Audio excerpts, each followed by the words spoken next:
Go. Welcome to the Fully Involved Podcast, and we're back again today. This is brought to you by Local 1403 and Miami-Dade Fire Rescue. And today we're going to talk to Brandon Post. Yep. We're going to do a little bit of USAR talking. All right, so Brandon, how long have you been on the USAR team? Florida Task Force 1 Urban Search and Rescue since '03. So I guess 20 years anniversary. Wow. What made you want to get in on the USAR team?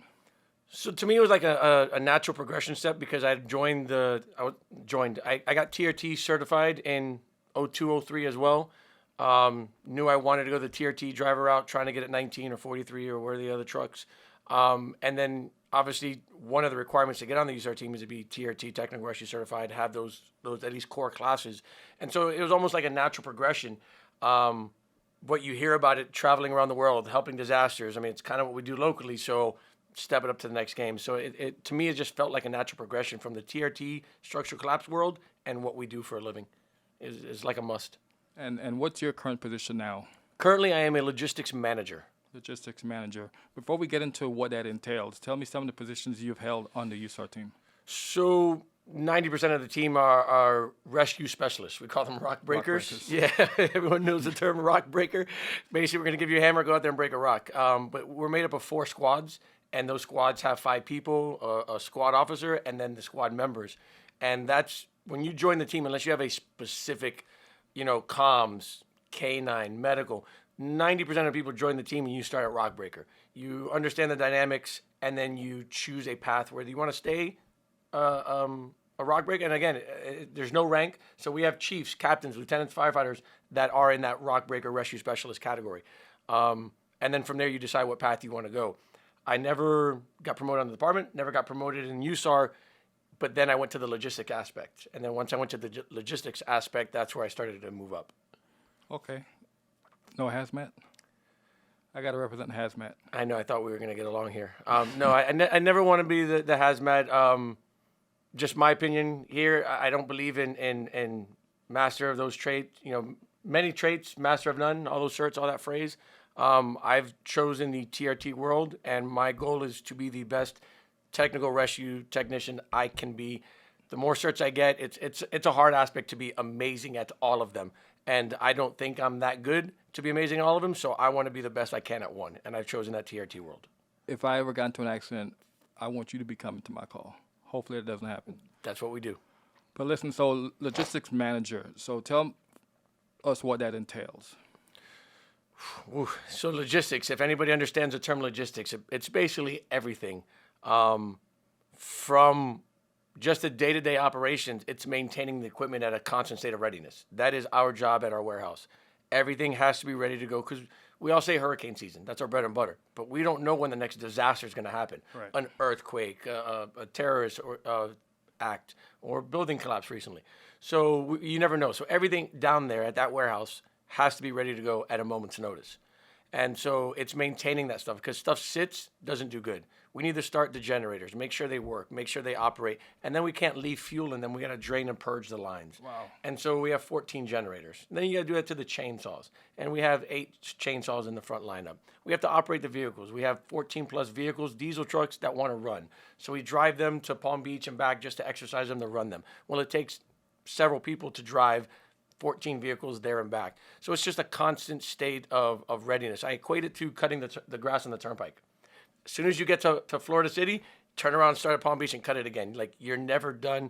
So logistics is just maintaining that all together. Then when you go into the logistics manager aspect, then there's the paperwork. And it goes down the rabbit hole. There's so much paperwork that I never even knew it existed. If they told me beforehand, I might not have done it. Yeah, but nobody likes paperwork. But there is a ton of paperwork. Because, again, remember, we're working for FEMA. We're FEMA employees. So the thing that I didn't realize, I have to do a performance evaluation for everybody after every deployment. As a rescue spec, I didn't know that. As a log spec, I didn't know that. Once you go to the manager position, I have to do an eval of all my subordinates after that deployment's over. I didn't even know you had to do that. If I lend you this microphone, I have to do a form. If I give you this microphone, I have to do another form. If I want FEMA to let me go buy food for the entire team, I need to ask permission and send them a form. If this microphone breaks, I need to do what we call an LMD. I need to do another form. So it's FEMA. You could imagine there's a booklet of just forms. Wow. So on top of maintaining the equipment, Then there's the aspect of the paperwork and the ordering. So it's nonstop. Again, you go down the rabbit hole. There's nothing logistics doesn't do. Our job is to feed everybody, find everyone a place to sleep, set up the tent, set up the boo, get the water ready. So if we have to do porta-johns or if showers, we also have to clean those showers, clean those porta-johns. So we have to arrange that. So it's if you don't think 5, 10, 15 moves down the line, if you don't do your 14-day projection at the end of the deployment, you're already behind the 8 ball. You can't just go on the deployment and go. And that's something I neglected or we take for granted as a rescue guy. And a lot of the other positions is you get that call, you show up, you go out the door and you do your job. But the whole time before that, behind the scenes, things you don't see, logistics is nonstop. By the time you get the call, we've already probably spent 12 hours at the warehouse. That's what I was going to say. Like, your job has already started by the time we get that call. Yes, we're already down there working, getting the trucks ready. It takes us, with the right crew, it takes us less than 3 hours to get everything loaded and get the trucks ready to go out the door. Wow. So, again, there's a load plan, there's a system, it goes back to that team aspect. But everyone has to be on the same page because there's a lot of boxes, a lot of moving parts, a lot of dangerous stuff. Moving a 3,000-pound pallet with a forklift, again, people don't want to get hurt. So it takes an undertaking, it takes an army. That's why we go to the door with 84 people. Are there different challenges? Like, let's say we go air ops and we have to fly somewhere. What is the difference between driving somewhere or flying somewhere? So going down the road is our bread and butter, as you know. We have tractor trailers and we have box trucks, and our stuff sits on pallets. Some people call them skids, but it's a 40 by 48 pallet for the common term. And we pick things up with a pallet jack or forklift, throw it in the truck, ready to go. That's easy. But now we have to fly. Well, things can't live on those pallets. And then certain airlines don't want lithium-ion batteries. They don't want a spray can. A typical can of spray paint can be dangerous 30,000 feet up in the air. Wow. Starter fluid. I need starter fluid. That can be dangerous. The pin gun, the Hilti pin gun, it shoots a 22 caliber load. Well, that's an explosive. That's a firearm. They don't want that on the plane either. So there's the generator that I talked about running and purging it, even though I purged all the fuel out of it, there may be vapors. And again, what ignites? The vapors. So hazmat guy, right? So now those vapors, they want to make sure that thing's been cleaned and purged and there's no vapors because at 30,000 feet, you don't want that explosion. I go out the door at 14 generators. Each one of them they consider a hazard. So flying is a whole nother animal. I'm not just taking a Halligan and 80 people. Is there a difference between flying with the military or commercial? Commercial, yeah. The military I like better because they're structured.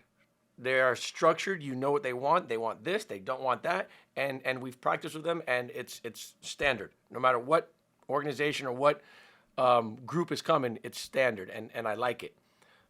When you fly commercial, FEMA just subcontracts to anybody, and it could be any company that gets a contract, and you don't know the plane type. So the military only has a handful of plane types, a C-17, C-130, and C-5. Love that thing. Yeah. C-17 love that thing. But now you start going into the MIA world on that north side, and it could be 737, 727, Boeing, it could be any fuselage type, and we have no control over it. We hand them our stuff and say load it, and they load it any way they want. So now when we hit the ground, you say, "Hey, Brandon, I need a screwdriver." I have no idea where they put it. Wow. When I load my pallets with military, I know exactly where everything is. It's my load plan. They just have to approve it. With commercial, it's a free for all. I don't like it, but that seems to be the way they're going more. Wow, man, that I didn't know. So when we hit the road on the street, like what were some of the most challenging deployments that you've been on? So challenging deployments, it's funny, the ones where you work in Katrina, in Surfside, those things to me are the easy ones because everyone's working. It's the ones that take long time driving, or the ones where we have to stage somewhere for a while, or the ones where there's not a lot to do and you have 84 people that have downtime. It tends to be 84 firefighters don't want to sit and do nothing. Right. Or we say, "Hey, help us clean these boxes." They're like, "Yeah, no."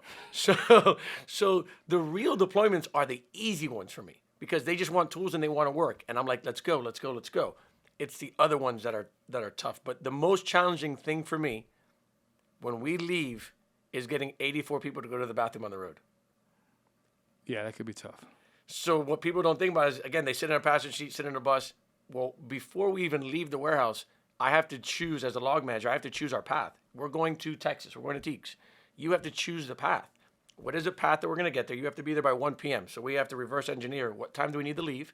How many stops do we need to make? Reference fuel, because you got to know what's your weakest vehicle, how many miles it can make on fuel, and then where the stops are. We can't just stop at a Shell gas station. We have to make sure the box trucks and the tractor trailers can fit. So our travel plan is huge.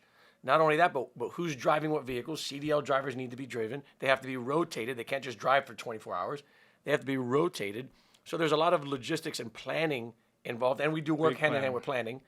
We work with planning as far as that kind of stuff. But then when you stop to get diesel to fill up the vehicles, 84 people want to get something to eat or go to the bathroom.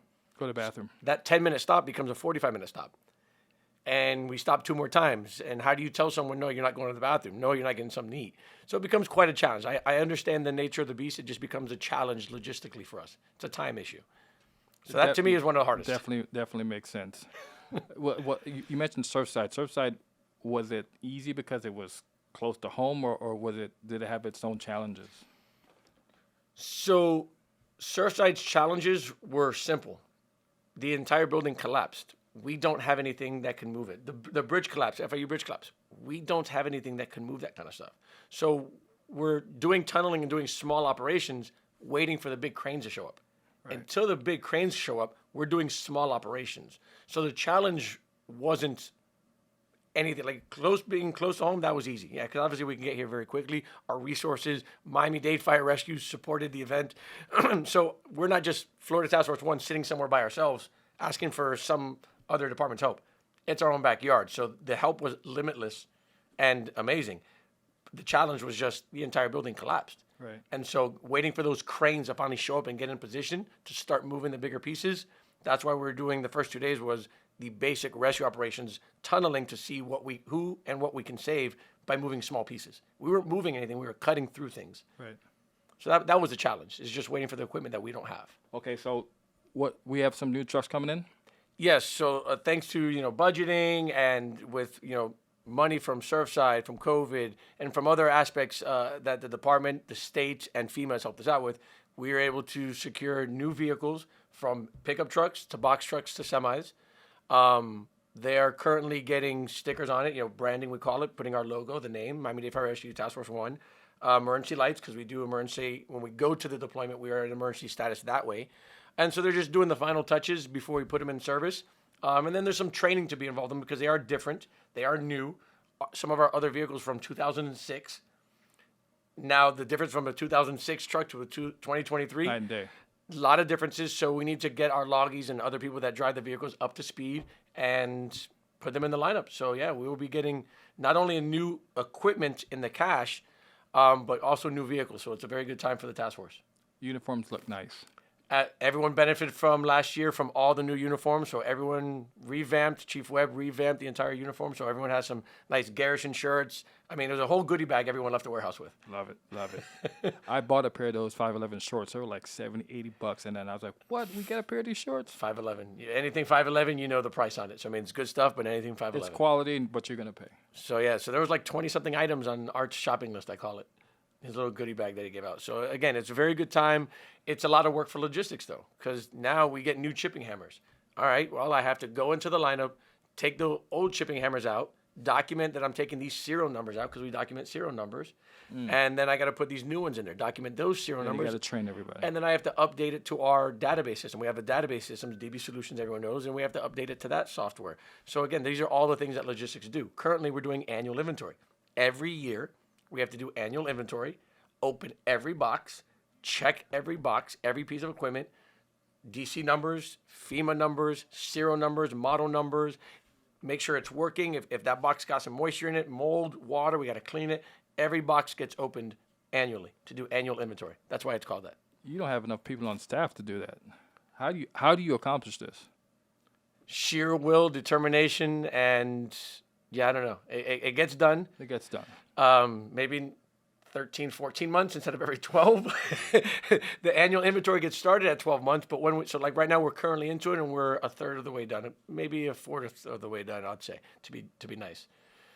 Wow. So that's where I'm leaving after we're done with this. That's where I'm going to the Usar warehouse, to continue working on annual I guess inventory. we got to get you out of here, or I'll be getting a phone call from Art or Brandon. No soon. rush, no rush, no rush. They have no idea where I'm at. But, yeah. So again, that's those behind the scenes things that people don't realize that we do as logistics, and we invite people to come down there. Don't come down there unannounced, but contact myself. Art.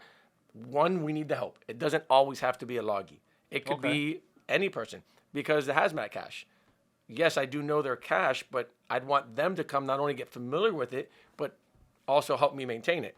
For comms, yes, I understand it, but I want comms to come. So we try to get certain people from all the specialties to come down, and it helps us with just manpower, but it also gets them to understand and learn the cache and organize their own cache. Because logistics, I don't mandate anything. My job is to furnish you. Correct. You call for something, it's my job to get it to you and maintain it. I don't care what you put in that box. I need to know what's in that box so I can make sure it's ready for you.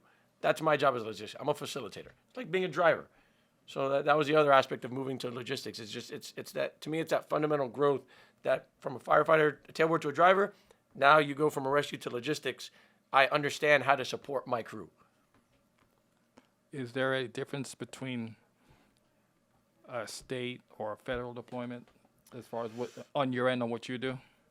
So from almost anybody's position, obviously TFL, but from anybody else's position, there's none. From logistics, yes. Because now in the state, there's certain equipment we're allowed to use and certain equipment we can't. So there's certain tools and vehicles that I can use and certain vehicles I can't. And then the paperwork is completely different. The state of Florida, all that paperwork I talked about, the state of Florida uses their own documentation. It's less, but sometimes less isn't good. Because now when something breaks or I need them to help me replace something, their paperwork isn't as Streamlined or yeah, it's trimlined. So to get the reimbursement or to get something is a little bit harder. Whereas FEMA, because there's documentation for every single step of the way, and yes, obviously there's FEMA money, the government involved, it's a little bit easier. So the document, you can trace that document a lot easier. got it. So yeah, there is a big difference for us paperwork-wise doing a federal deployment versus state, and then a minor with the equipment. So if everyone knows the Hackney's a state asset. It's a state asset for us. Oh, awesome! I did not know that. Knowledge is power. Brother. I know you have your truck. Did you get a new truck? I know you. Who's you my have, truck? Well, not the truck that the loggers use, where you have everything set So up. Support 4 is our loggy truck. So we have not received. Yes, we have received it, but it is not in service yet. Okay, so So yeah, we've received almost, I want to say 90% of our vehicles, but we haven't placed them in service yet. Because again, we're putting hitches on it, we're putting campers on it, we're putting it takes time. Yeah, the radio in it. So there's all those things that we're doing. It's not the 2-week Dade County sun test because there's other aspects with FEMA that we have to do with it. So yeah, we're getting those ready to put in service. So we haven't gotten it yet. Looking forward to the new trucks and the new equipment. And yeah, it's been a long time coming. It's impressive. It's the first time we've seen it in our career, the amount of equipment that we've come in and all of our new vehicles. Again, those vehicles are from 06, so we barely got to see them come in. And the mileage on them isn't that much, but just by age, they're really old. If you've been in some of our vehicles, again, just the sun baking, the cracking of the dash. So it is bittersweet, but I do look forward as well to getting these new vehicles. We got some Kenworth vehicles, and we got Mack vehicles. I'm a Mack guy because of Bulldog. But so we got a mixture of Kenworth and Mack. So again, it's people learning the differences. It's like Pierce, Sutphin, and all that other stuff. So yeah, we do have that education aspect. So it's gonna be fun, but there's gonna be some learning involved.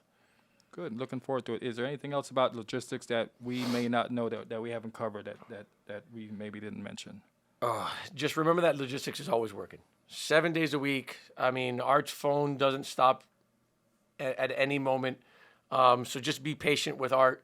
1,000 things, 1,000 people, and then the warehouse. So, we're trying to get a new warehouse. I'm not even going to talk about that on the podcast, so erase that from the records. But we are trying because we need more space. Right. The more equipment, the more space. So we are working on it, but it's an undertaking. But just know that there are guidelines that we have to follow. I don't want to mention a lot of them on the podcast, but again, between budget, between restraints that FEMA gives on us, we are doing the best we can. So anytime you have questions about logs, the whole kitty aspect when we go on deployment has always been a problem. I don't know if we want to talk about that. But just if you have any questions, ask us. We'll tell you. We're not doing it because... Monster and the kitty. 100%. But then we have We have to vote on it. We shouldn't just make shirts and coins arbitrarily. Check. So again, the kitty helps us do that kind of stuff because FEMA doesn't let me buy Monster. FEMA does not let me buy Monster. Let me clear that up. Can't just go buy Monster. That's not allowed. So there's a cash list. FEMA gives you a cash list. With our funds, we are only allowed to buy what's on that cash list. I understand that. So if FEMA says you a 24-volt Sawzall, and maybe it says DeWalt, we have to buy a 24-volt Sawzall. It could be Milwaukee, it could be Makita, it could be DeWalt, but it has to be that. We can't go buy a 12-volt. It says 24-volt. Oh, but I want to buy this. That's great. But FEMA, if you're going to use their funds, you need to buy from this cash list, and they do an audit of us to make sure we have everything that they've given us money for. So that's a part of annual inventory. So when they say, hey, let me see that Sawzall you guys bought 2 years ago. Oh, you mean this one with the serial number ending in 8943? Right here. And I have a picture of it for you.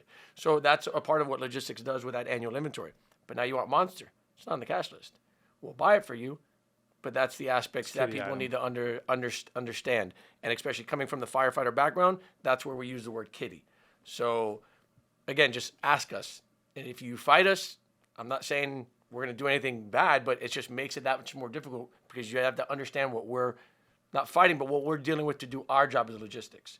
So ask, I'll inform anybody, don't fight. Right. If they know the why that, hey, we can't get this because it's not a FEMA item, it's not on the list, then we can't get it. There's nothing we can do. But again, it's the mentality, as you know, is quick to judge and quick to attack. Let us explain, ask why. It's not just because I said so. At least me and when I'm on the logistics team, that's not how we operate. There's a reason we're doing this. My job is to facilitate for you, not for me, for you. But I have guidelines that I have to follow. Is the state require anything like that? Are they similar to FEMA? Or they're similar, but they don't have a state cash list. So there's not like a state cash list. They use kind of the FEMA format, but the state doesn't give us our annual budget, annual funding. Our annual funding comes from FEMA. Chief Webb, Lieutenant Rouse, Art, and then to maintain all our equipment and buy all the trucks and do all the stuff comes from our co-op FEMA budget, not from the state of Florida. Wow. So that's where that aspect comes from. And again, that's where you start learning this stuff as in logistics, and then you learn even more as a logistics manager. So again, that's that education aspect that if when in doubt, just ask. Give me a call, shoot me a text. I work at 43. My days off, I'm pretty much down at the warehouse. That's why you're taking up my time right now at the warehouse. So when in doubt, just ask, and we'll tell you why. And if you want to come down to the warehouse, just reach out to Art, myself, Alagi. If we're down there, you're more than welcome because we could always use help. It's cutting the grass on the turnpike, remember. Right. I need another lawnmower. Grab a lawnmower. All right. If you guys want to come down and help, you're always looking for help. Reach out to Brandon if you have any questions to Art or the chief. Don't contact the chief. Or they can explain the why. Reach out to these guys first. The chief is very busy. Thank you, Ricky. Hey, as always.